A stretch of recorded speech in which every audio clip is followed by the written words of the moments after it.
So but our locker room is full of professional basketball players. So they understand.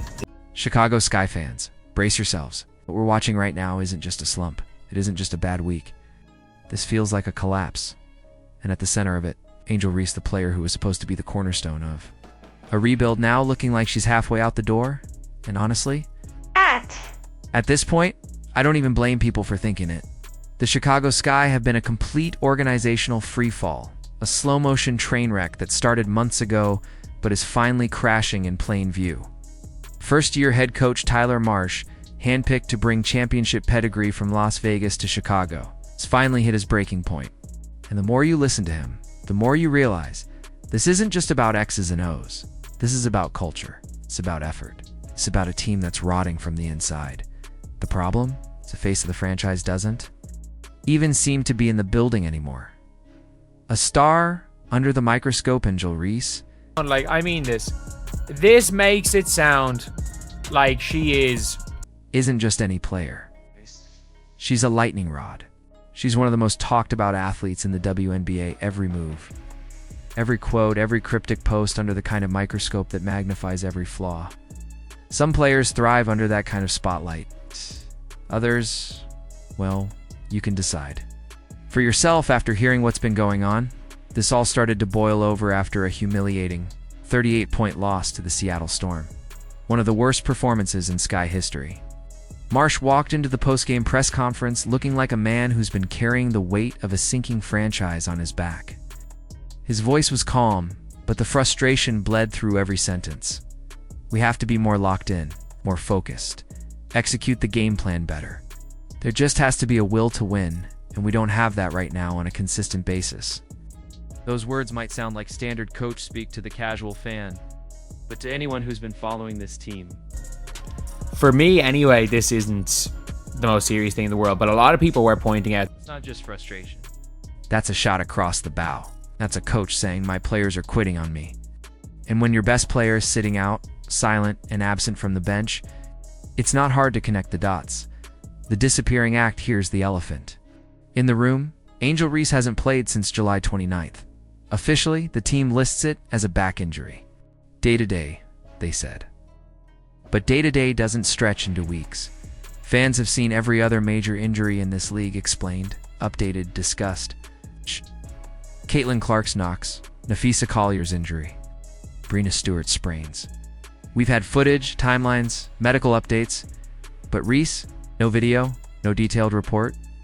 Just radio silence except for social media posts and public appearances that make it look like she's healthy enough to be anywhere but on the bench. Calling out Angel Reese right now, and I think we are in a world.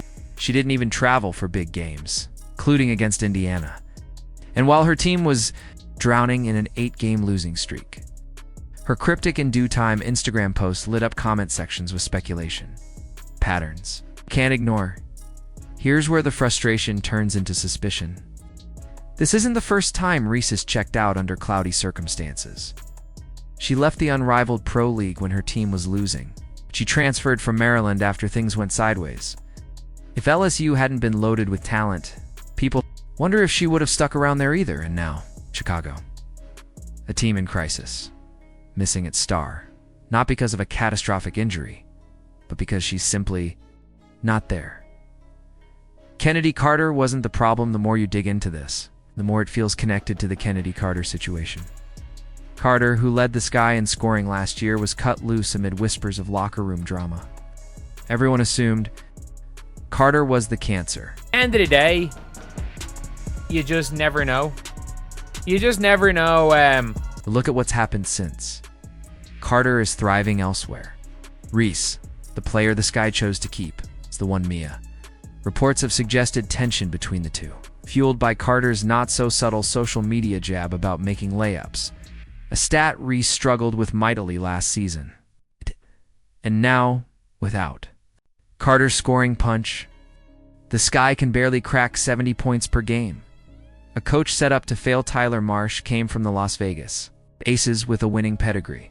He thought he was inheriting a young core with promise. Instead, he got a roster with zero spacing, a defense leaking points at a historic rate, and a front office that made baffling personnel decisions, including paying big money to players well past their prime while giving up their 2026 first-round pick.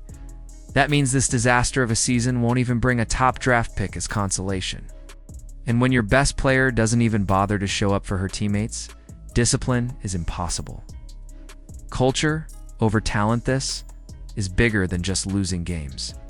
Marsh keeps hammering one phrase: will to win. That's code for something every championship team understands. Talent means nothing without Bidashin in Las Vegas. In JURED, players travel, cheer, and contribute from the sidelines. In Chicago, the franchise player disappears and posts vague messages online. And when that same player once celebrated an opponent's cheap shot against Caitlin Clark instead of focusing on her own team's performance, that told us everything we needed to know about where her priorities are. The breaking point, the whispers are getting louder. Reese wants out. Maybe she's already asked for a trade. Maybe she's hinting at it through cryptic posts. Whatever the case, when your team is imploding and your best player is more present online than in the locker room, that's a culture problem that no coach can fix. Marsh might be a good coach. He might even be great.